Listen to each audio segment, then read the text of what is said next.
Okay, so we're working on a 2002 C230 compressor. This vehicle is supercharged.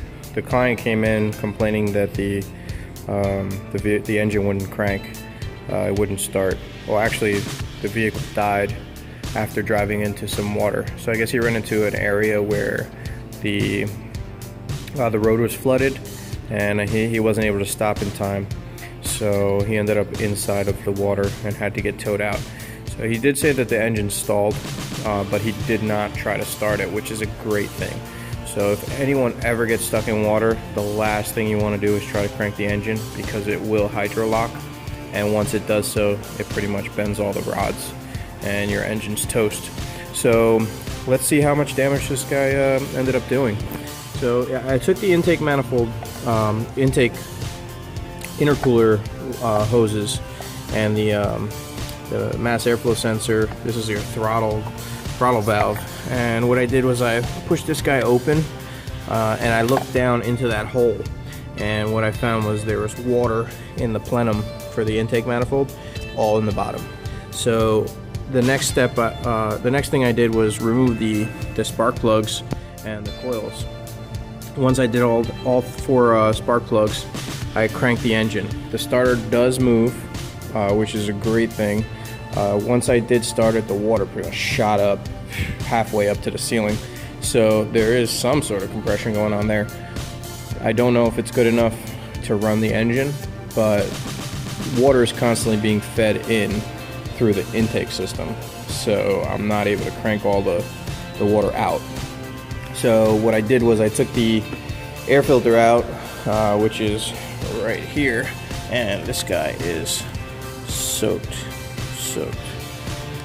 I mean, yeah, this thing is really, really heavy.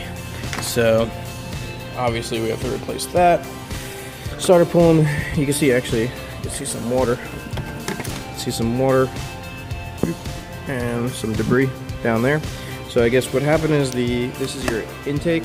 Water came in as he splashed into the water, and it sucked it into his air box. From his air box, it goes down into the intercooler hoses and lines. So if we take a look down here, I've already disconnected the mass airflow sensor and the intake one of the intercooler lines, and this is the lower hose. You can see the light splashing around. That's water there splashing out of this guy. So yep, the entire system is filled with water.